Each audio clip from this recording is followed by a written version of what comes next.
Okay, so for the second to last talk of today, or workshop of today, I guess I'm deviating a bit from the topic of giving DeFi Security 101 introductions to like a level more meta. What I want to talk about is the Lean Theorem prover.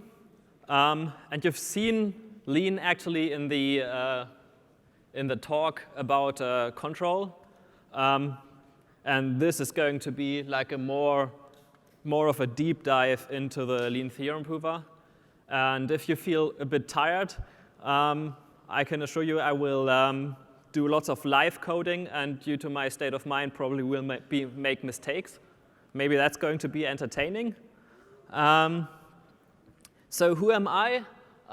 My name is Jakob. I work for a small DeFi company called Lindy Labs, and I'm basically working as a formal verification researcher there. My background is in type theory and in interactive theorem proving and in mathematics. And I'm the maintainer of Aegis, a small tool that we've so far only tested on our own source code. It's a formal verification tool that can be used to verify contracts written in Cairo. Cairo is the language that powers the Starknet L2. And if I have time, I will talk a little bit about Aegis at the end as some sort of example of what can be done using the Lean Theorem prover as a basis. But since I was invited to give a general introduction to Lean, here we go first. So what is Lean?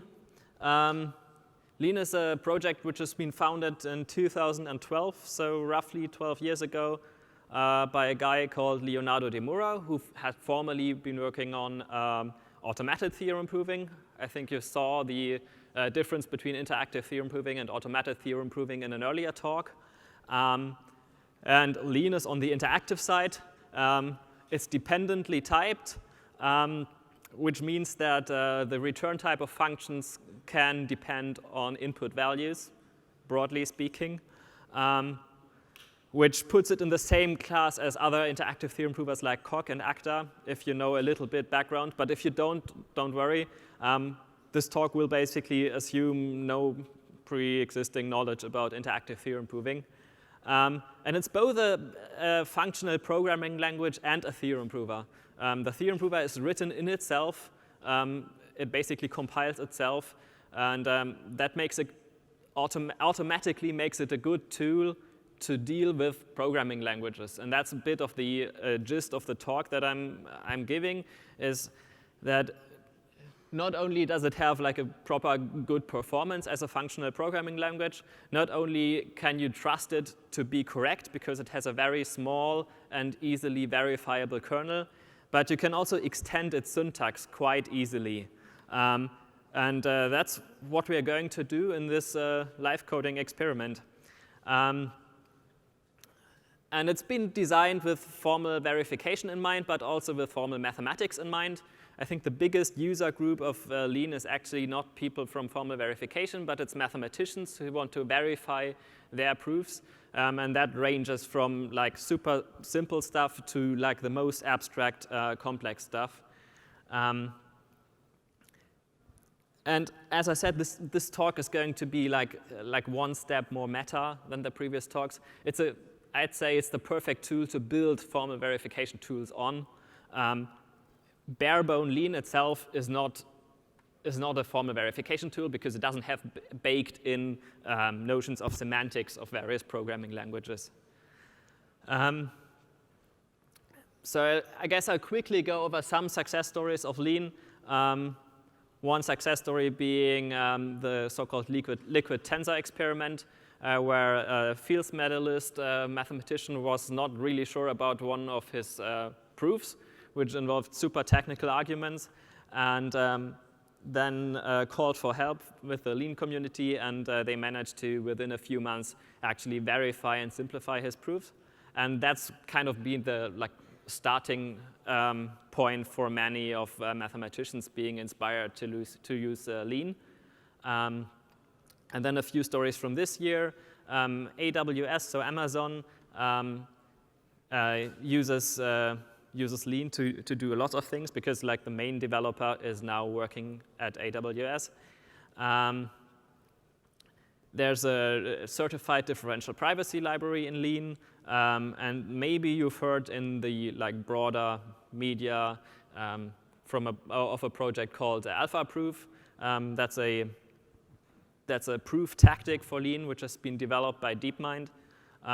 That's actually been used to be so good at mathematic problems that it's actually solved a silver medal at the IMO, at the International Mathematical Olympiad, which, if you know anything about the IMO, is a pretty great achievement. The Lean ecosystem mainly consists of Lean itself, obviously, which, as I said, is self-bootstrapping, so it's written in itself. Then there's a standard library that's been managed by the Lean user community, which is called Batteries, because it's like the batteries included version of Lean. Then there's the big monorepo that contains most of the mathematics formalization, so that's called mathlib. It does have a good package registry called Reservoir, and it's called Reservoir because the package manager for Lean is called Lake. So far for the ecosystem. If you want to learn Lean, this hour obviously isn't enough to give you any more than just a glimpse of what you can do with Lean. It actually cannot serve as a tutorial with just so little time. But there's a few nice resources. There's a game that runs in the browser that's called the Natural Numbers game, which can serve as a first taste of proving statements with Lean in the browser without installing anything. So that's a first good step. And then if you're looking for more like proper documentation, there's an online book called Theorem Proving in Lean and one called Functional Programming in Lean, which respectively highlight the use of Lean as a theorem prover and as a functional programming language. And those two categories are not really distinct because you can improve Lean's performance as a theorem prover by writing your own tactics, by writing your own automation. And so you can use the functional programming aspect to improve the theorem proving aspect, and you can use the theorem proving aspect to do something like verified programming, where the programs you write in Lean are actually correct by construction. Then there's a good textbook called Mathematics in Lean, which is obviously more aimed at mathematicians. And then I think the best resource for any kind of questions about Lean is Lean's Zulip server, which is just a huge beehive of activity. And I think it's the most active Zulip server in the world. And it should be the first point of contact for all kinds of questions you have on the Lean theorem prover. So yeah, like if I would give it like a credo in one sentence, I would say that compared to similar tools, Lean's strength is its extensibility for the syntax and its ability to pretty easily connect to external tools. And that makes it a good framework to write your own formal verification tools.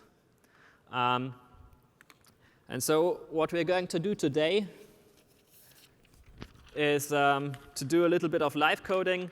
And different from the previous live coding demos that you've seen, I actually mustered up the courage to do it from scratch.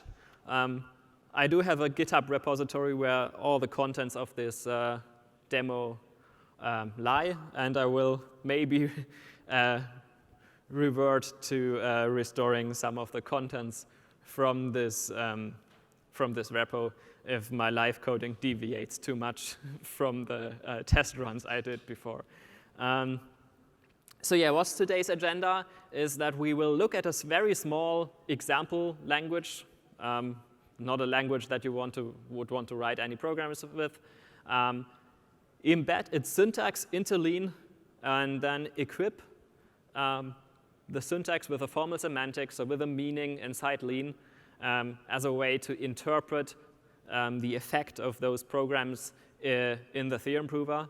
And then we will write a very, very, very simple optimization for the semantics, and maybe if the time remains, also verify a super simple program written in this language.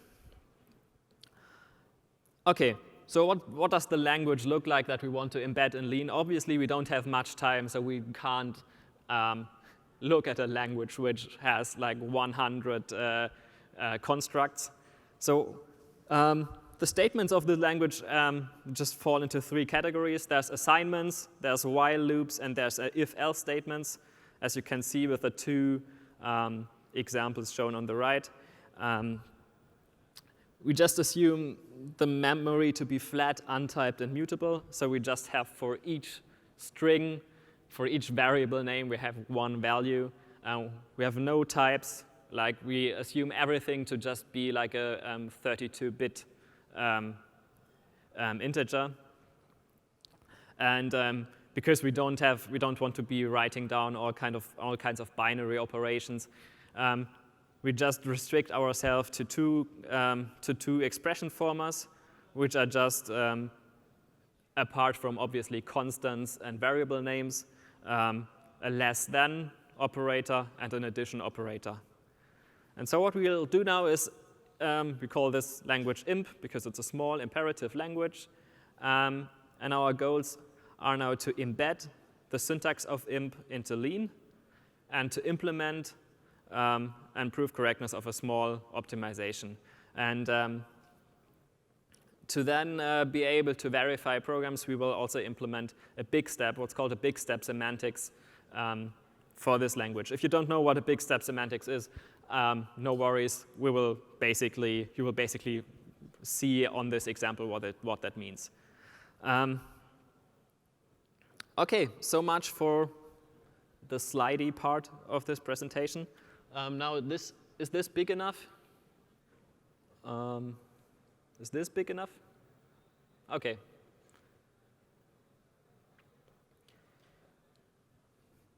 So if you remember, the first bullet point was to define the syntax of imp.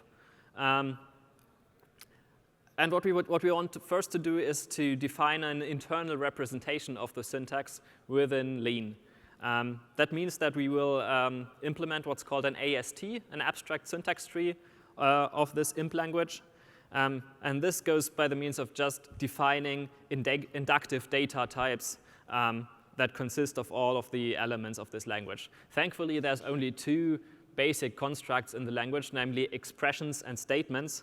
And so we will have an inductive data type for expressions, which we call expr, and an inductive type for statements,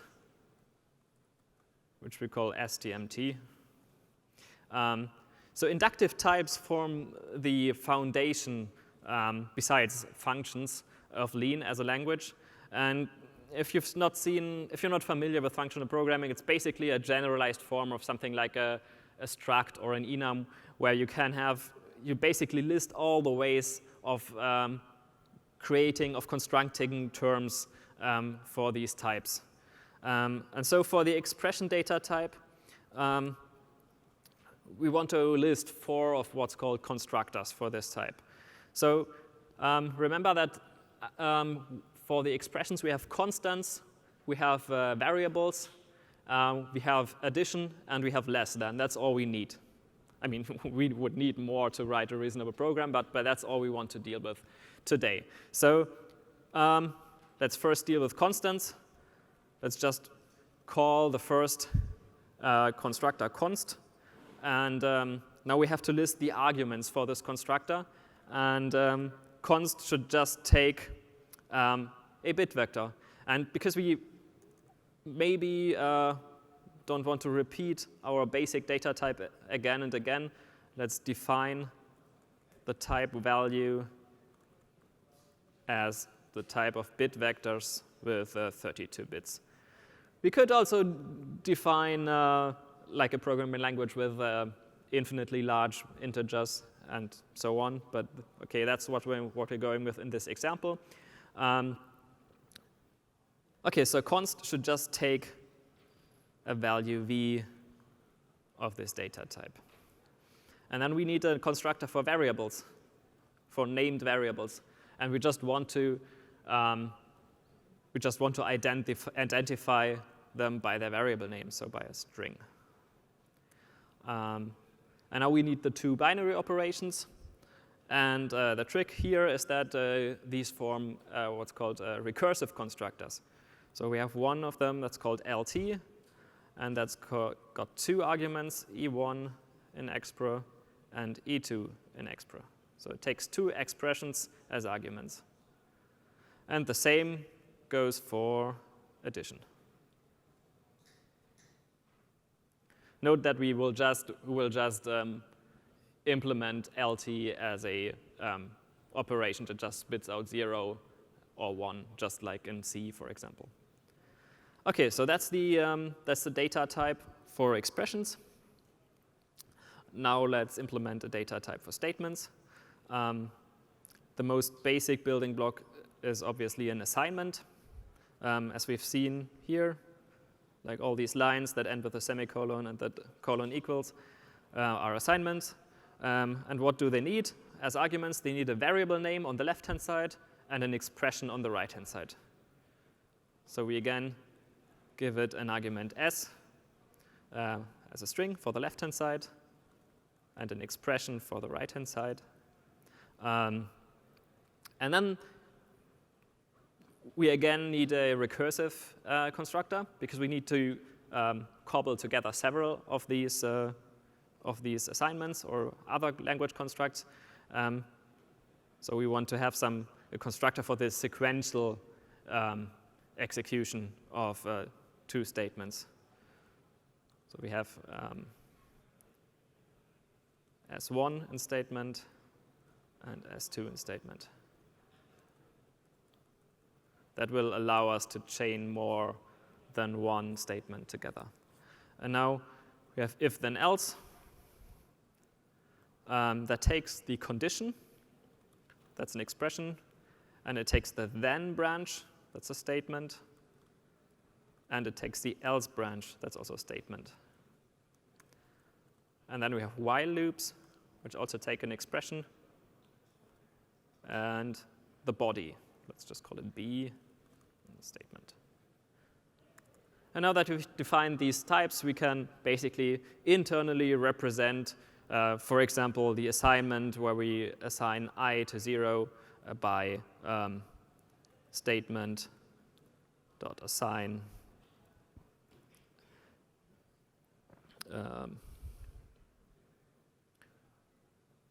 what did I do?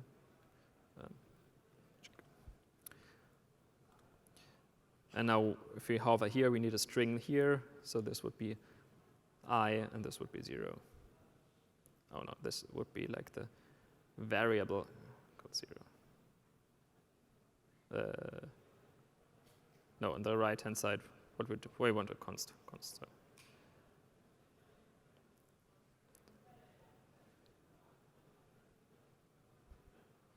And because it can't derive the 0, we want to make this an abbreviation instead of a definition. Those are the details I actually didn't want to talk about, but those things happen when you do these kinds of things live. Okay, so this is what we want to represent a statement in the imp language internally.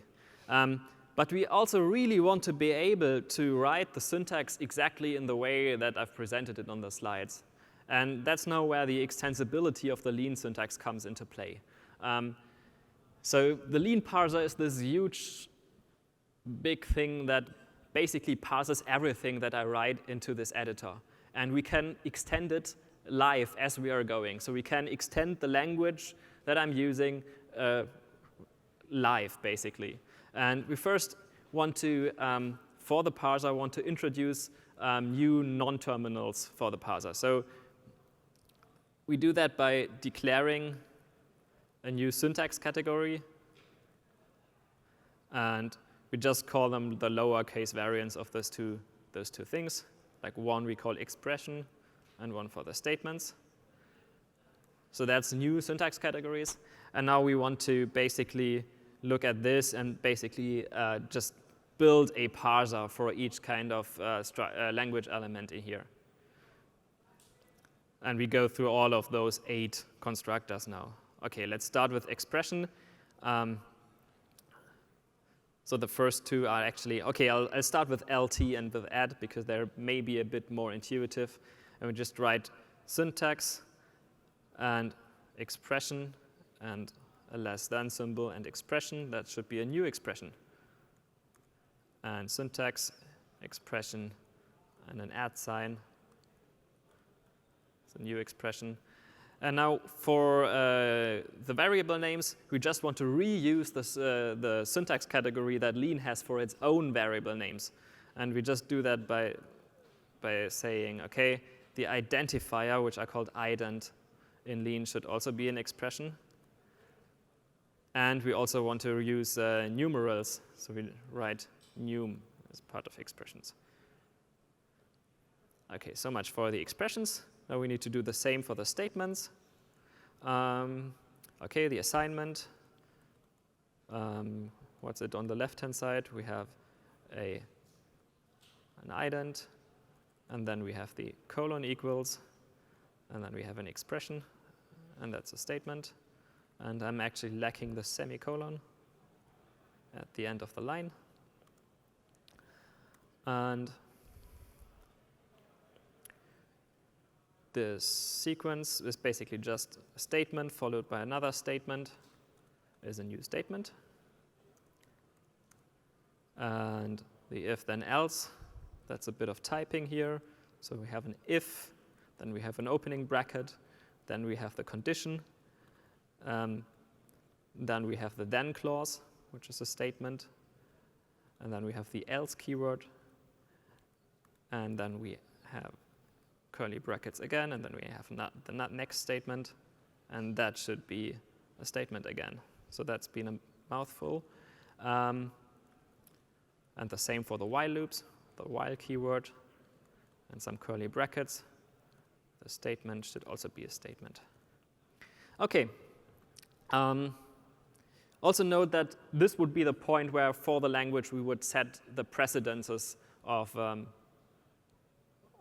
for example, for the addition. So we could determine whether the addition would be a left associative or right associative, because we can write something like a binding strength here. OK, so the next step might seem a little bit arbitrary, because now we can form all these expressions, but we want to have a way to reflect them back into a syntax category that's already used in Lean. So what we do is we write syntax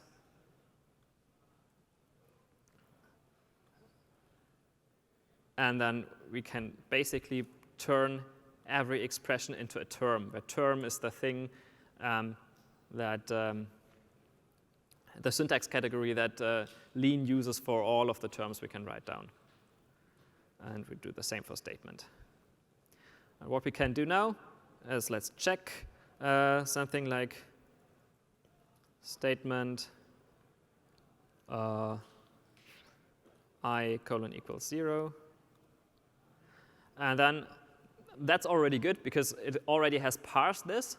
And now we get an error message that just says, elaboration function for this has not been implemented. That just means that Lean doesn't yet, it can parse it, but it doesn't yet know how to equip it with any meaning that's relevant for Lean. We could also evaluate this and put it in quoting brackets. Why doesn't this work? Right, I wanted to evaluate this actually. Or let's not do this. OK, so that's for the syntax. We saw the error message. So now we basically need to reflect the syntax that we declared to the abstract syntax tree. So this is our abstract syntax tree. And this is the syntax declaration.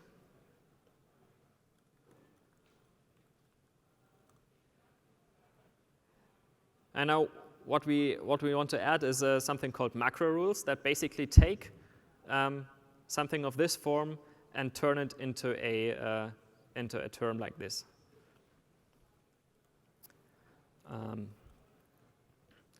So for example,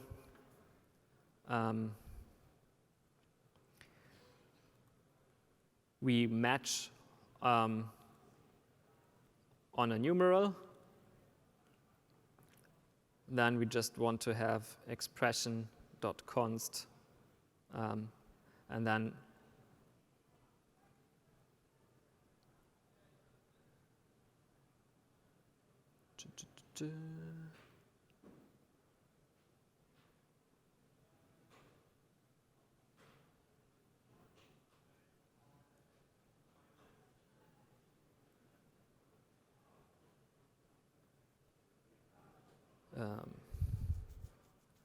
how does this? Okay, now my stage blindness sets in. Okay, let's just start with a different macro. Let's start with the addition.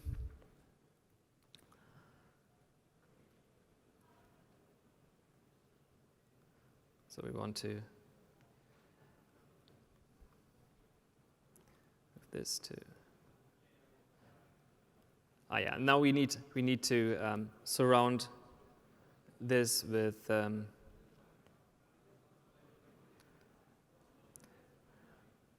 so actually what I completely forgot is that we want to have the brackets around here.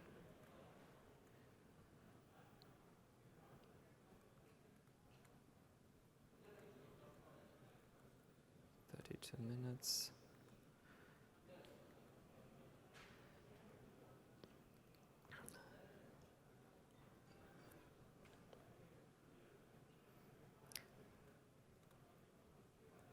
And yeah, so I just noticed that this will take a while because for every constructor, I will basically now write one of these macro rules that will expand the minimal form into the full form that's of any meaning to Lean. And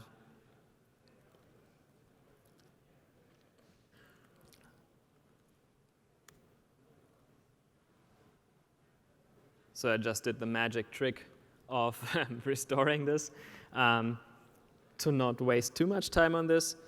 So we see that for every of the language constructor, we have one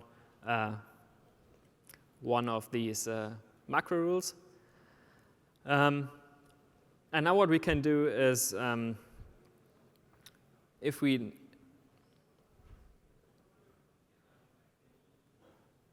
now check this, then we see that x plus y is less than z gets translated correctly to the AST. So these guard messages here are just a way to tell Lean that it should not output the actual output of the next command, but just should check that it actually matches what's in the comment above. That's actually quite a cool feature to embed test cases right in the file where you'd define them. So yeah, now we can write something like this in Lean. So we've actually with just okay, it's a two-digit number of lines. We've just embedded a small imperative language as some sort of DSL inside Lean. Yeah, so we can write down programs and have a representation in form of this AST. Obviously, we still not really given it any meaning. So that's what we're going to do next. Let's next write a definition that actually evaluates an expression. So it's a function that takes an expression and should return something of the value.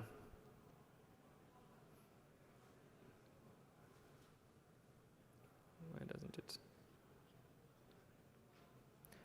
And since I restored this from the GitHub repository, I'm now at a version where I've not defined the value. So we have to do that again, value. Say that this is bit vectors of size 32.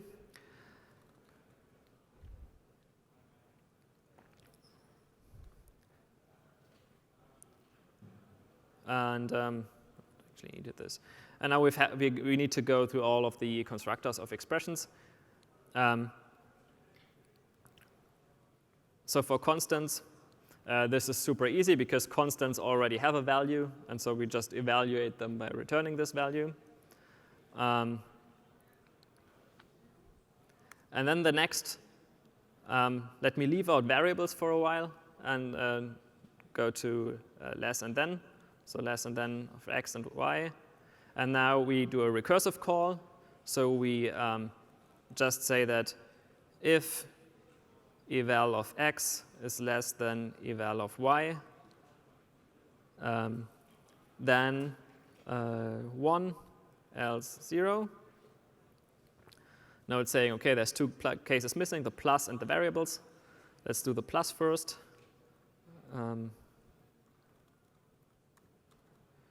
And that should just be like the evaluation of x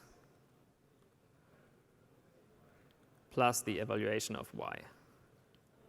And for the variables now, we noticed that what should we do with variables? And the way this is done is that we need a context of variables. So we need, for the evaluation, we need a mapping from the variable names to their value. And we can also, like with the value here, we can do a type definition and just say, we say that context, we can actually wrap it into its own structure and say it should just consist of a map for strings to value. So in a real programming language, we wouldn't just have a map here, but we would have something like a hash map because we will always only store finitely many variable names at each point. And now we can implement this. We can say that, OK, the variable should be. And now what do we have here? We still haven't any context. So the evaluation will always happen in some context sigma. And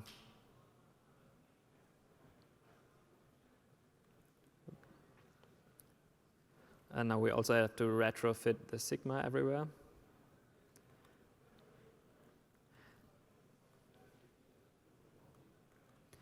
OK. And now this might also be the point where we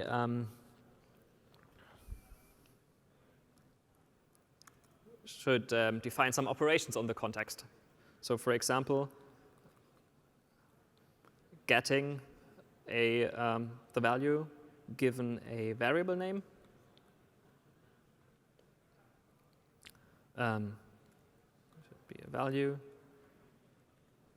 And that should just be, because we need a context everywhere here. So we can just say, OK, this should just be always, sigma should always be a context. Let's just write this here. And this should just be the map that sits inside the context, and we should apply it to S.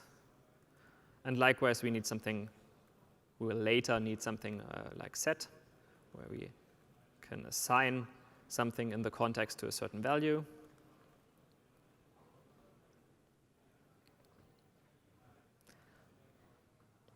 And so here, we need to say what the, this should be a new context. I shall say what the new map is. And this is just if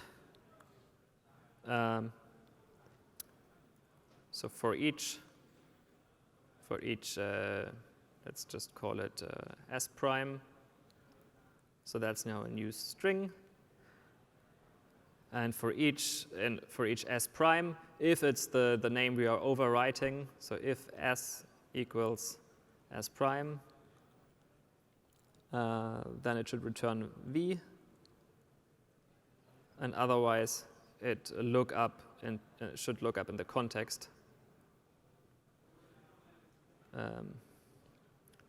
the term at S. Okay. And we'll just in a moment prove some our first theorems about like getting and setting variables in context. But let's first complete the definition of the evaluation here. Because now we have the context at our disposal. We have a variable name. Let's actually call it S, be a bit more consistent.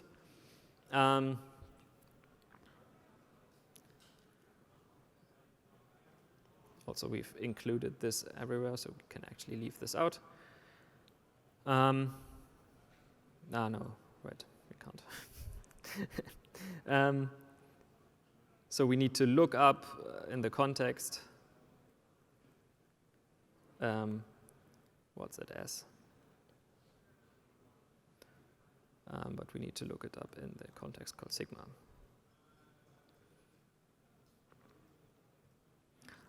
Okay, to test this, let's test this actually. We also want a function that basically initializes a context to a certain default value, maybe 0. Let's just pick 0, which should just be the context where for each variable name it should just be 0. And now it says, okay, we have not used this variable name. Lean is very strict about using every variable name, otherwise it will give you a warning. And now we can test this. Let's write eval of, oh, so this is Lean's eval. This is now like, from a didactic teaching point of view, bad namings, but this eval is not this eval, but we want to evaluate the function called eval. What context do we want to have? We want the context.ini in it. And now we have to give an expression. And we can use this dot notation when it's clear what kind of type a certain term should have. I hope you see that on the right-hand side. That's a very central point of almost all interactive theorem prover. It will show you the goal that we're about to prove when we prove something, and it will also show you the type of the holes that we've put into the editor on the left. Let's just add 5 to the variable I. And now we see that we've actually have the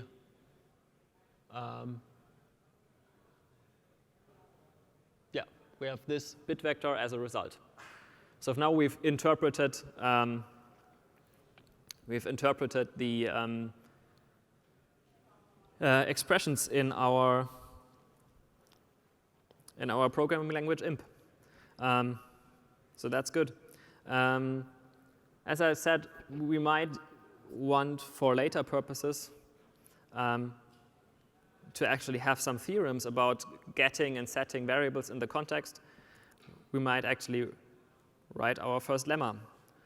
And let's just call it context of get, set, same, which should just be a lemma that if we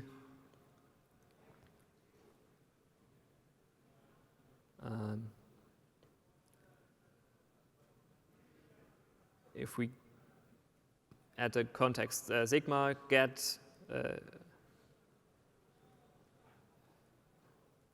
s after setting s, so this should actually be sigma dot set s v.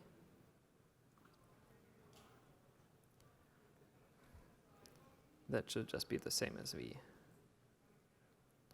What's happening there? Oh, that's all. Okay. And now we can type by, and that by keyword actually changes from Lean's so-called term mode to Lean's tactic mode. So here we will be able to write a sequence of what's called tactic. And tactics are basically a way of manipulating the current proof goal. So this is basically our proof obligation now. And every proof you will do in Lean basically consists of just a series of getting this goal closer and closer to something you can prove trivially. And in many cases, you will be able to just call the correct tactic and prove it in one step. I will not have the time to show you any very involved tactics today, but there's tactics which are basically implementing a best first tree search. There's tactics which do something like SMT solving. There's tactics that are AI-based and basically look at different proof structures and try to recreate the proof structure of your current goal. There's tactics that are very tailored to certain data structures. For example, whenever we want to prove something about rings, which is very important if you do any cryptography verification, there's very sophisticated tactics that just normalize a ring expression, for example. But so in this case, obviously, this lemma is super trivial. We will want to call a tactic called simp, which just simplifies stuff. And we can give it a list of definitions that it should unfold. So we just say, OK, unfold context.get and context.set. And then we get this good error message here, no goals to be solved. And with all of these interactive theorem provers, they don't necessarily give you like a, oh, you solved all the goals message, but the rule is basically if your compilation in the IDE goes through, then you've managed to solve all the proof obligations. And then in Lean, you have something like, if we hadn't written this, we can write something like sorry, which basically tells Lean, OK, we are able to solve this, but we'll not do it now. We'll do it later. So yeah, that's our first theorem. And what we can do is actually tell simp to automatically apply this kind of theorem. And we can just annotate the theorem with simp. And now we will be able to solve any kind of, it will be able to reduce any of this term by just v. So yeah, you should always only do that if the left-hand side of an equality is like more complicated than the right-hand side of an equality. OK, let me look at my curriculum. Yeah, the next step, I don't have much time left, but the next step would be maybe I just restore everything and then I just walk you through the code.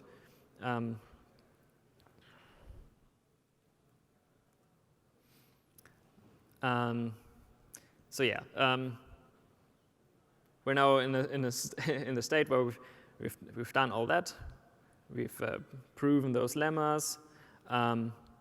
And now we want to write our first optimization. And that optimization, again, for the lack of time, can't do anything super sophisticated. But what it can do is something called constant folding. So if you have an expression that, for example, in a less than expression or in a addition has constants on both sides, it can just already pre-evaluate before running the program. And that's what constant folding does, and it actually propagates recursively this kind of optimization.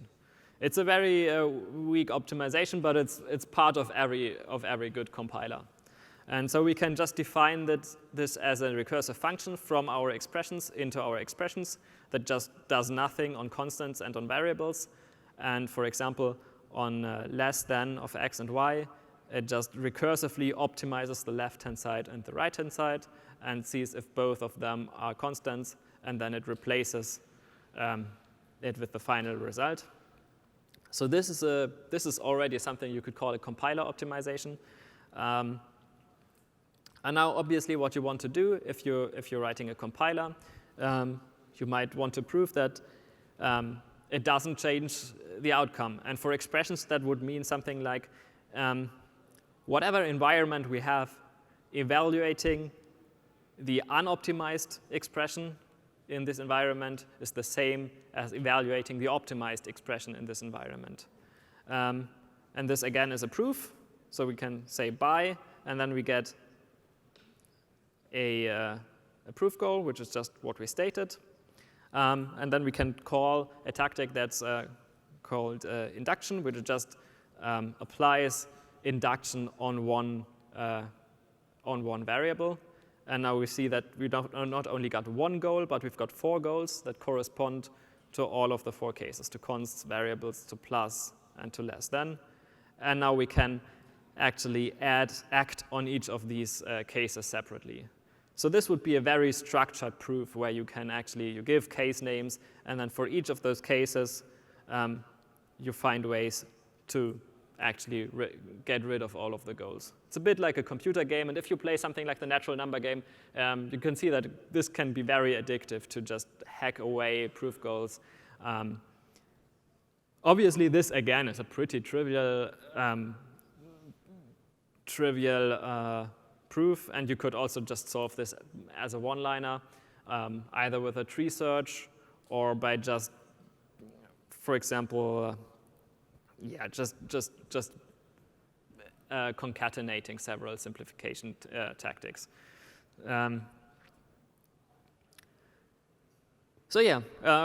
This is basically the proof that optimizing with the function that we've defined here doesn't change the value.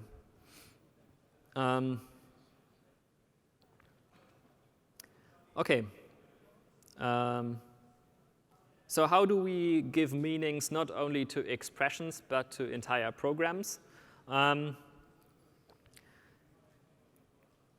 me introduce something that's called a big step semantics. So if you're familiar with formal verification or with programming language theory, you will already know this. But it's one way of giving meaning to programs that are potentially non-terminating, like the programs in our imp language. Because we could have non-terminating programs there. We can just have while one and then loop forever.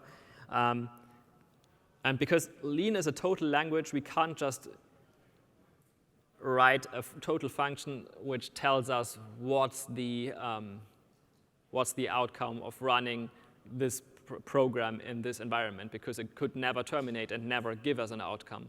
And so one way to circumvent this when arguing about proofs is to have an inductive predicate, so a predicate that takes an environment, which is being seen as the starting environment, the program, which is a variable of the type stmt, and an end environment. And basically, it's a statement. It's an inductively generated statement that tells you if I run this program in this starting environment, it will terminate in this end environment. And so this is an inductive predicate. So we will list axioms that will tell us several ways of proving something about this big step relation. So it's basically a relation with 3 inputs, like a starting state, an end state, and a program. And the constructors for this relation basically looks like something like this. If we start in a certain environment, then the skip program, which I've missed when I first did the syntax, I just noticed. So we just miss the empty statement, the empty program, which is super important because otherwise you can't.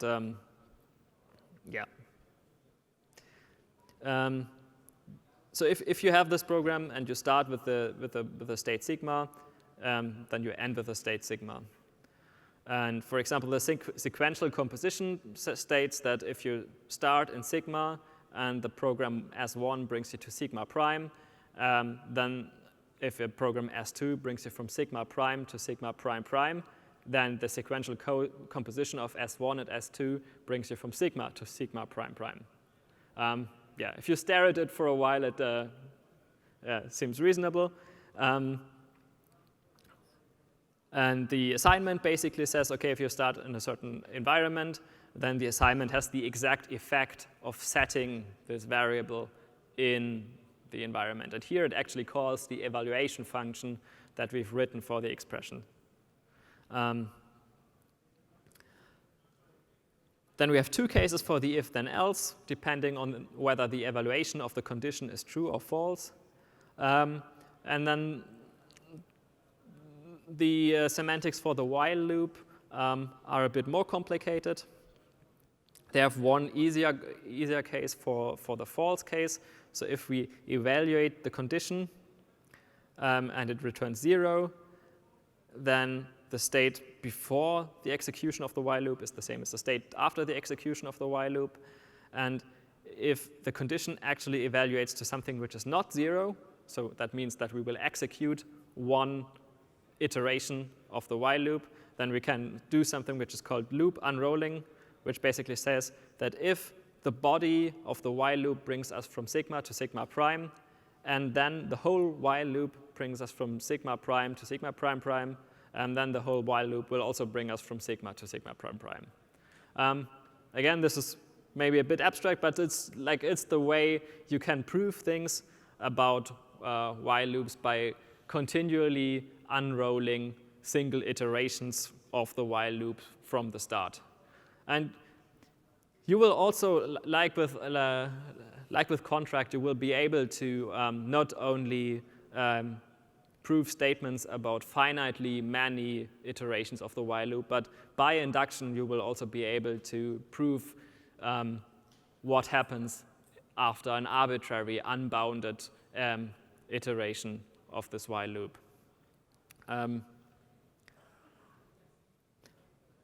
Let me just show you maybe this little example. It just happens to fit on the screen. So let's write a super simple program that just wants to swap the values that are in I and in j. I guess that's one of the first steps you would do in C or something like that as a kindergartner. And you would do that by taking a third variable z and assign I to z, and then I to j, and then you can assign j to z. So you can actually do the swap by having one extra variable. And then we can, for example, prove that this actually swaps the two variables. So for every pair of environments before and after the execution, and the statement, so this is a hypothesis. Lean doesn't make any difference between hypothesis and variables that you put as assumptions for theorems. So these are just two variables we want the theorem to depend on, and this is just a precondition, just a hypothesis we want it to depend on. So if swap brings us from sigma to sigma prime, then it will have the following obvious effect. If we probe sigma prime at I, we get what sigma gets us at j, and if we probe sigma prime at j, we will get what's previously been I.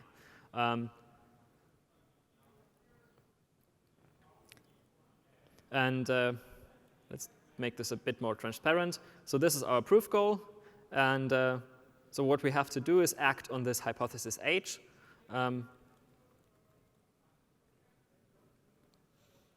Let's first just unfold the definition of swap in H.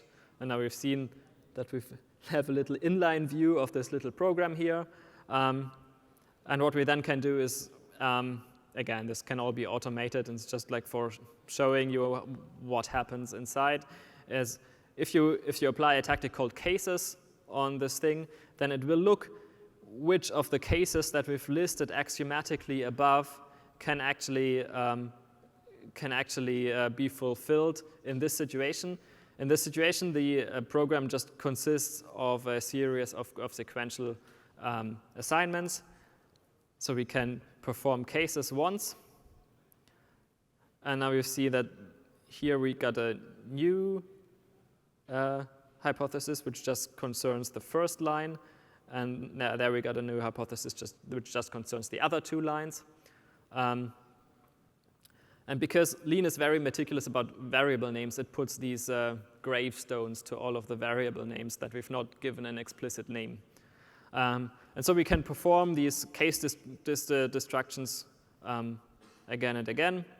And then it gets very noisy here.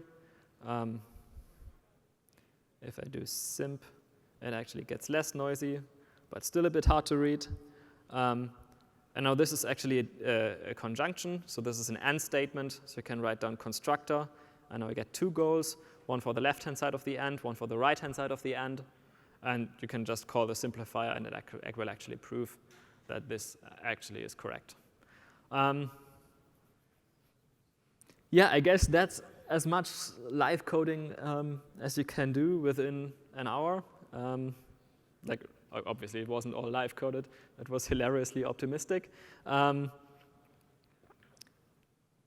But so going from a tiny toy language to an actual language which is used in DeFi, now that I've 2 minutes left, just skipping over really quickly. So Cairo is the function, as I said, that runs Starknet. It compiles through an intermediate representation called Sierra, which has a very easy syntax, and it always compiles through what's called a single static assignment form. So we can very easily load this syntax, like we've seen today, into Lean. And I've actually written this Aegis tool, which basically just lets you type into Lean, OK, let's just load this Sierra file, and it then provides to the user commands that allows the user to give a specification, an arbitrary specification for each Cairo function, and to prove that this specification actually is correct. And by the end, you have something like Aegis complete, which is you put it down on the last line of your big theory file or of your number of theory files, and it basically checks that you've given a specification and proved a specification to every single function that your smart contracts includes. And we've actually dog-fed this to our own product. So this supports loops. It supports the syscalls in Starknet. And we've, let me end on this horrible slide.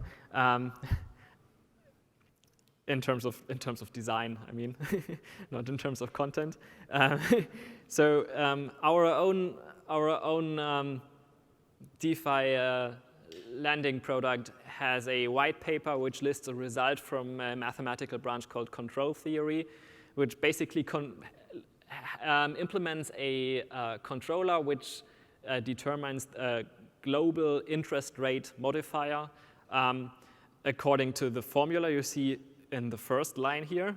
You see that it's a nonlinear formula because it's got all these exponents and it got square roots. And the white paper obviously implicitly assumes that we only deal with infinite precision numbers in this formula. And what we've done is we've actually managed to verify that if all of the variables which are in play here stay in reasonable bound, then the entire update operation, like this is an update operation which runs regularly on the contract, then the error, the numerical error of this is also bounded. And so this is the spec you see down there. And yeah, we're beginning to verify more of our own code and will probably be ready to completely verify arbitrary Cairo contracts with this and give it more assurances that I guess no other tool can actually give, because you can actually compare it to something like infinite precision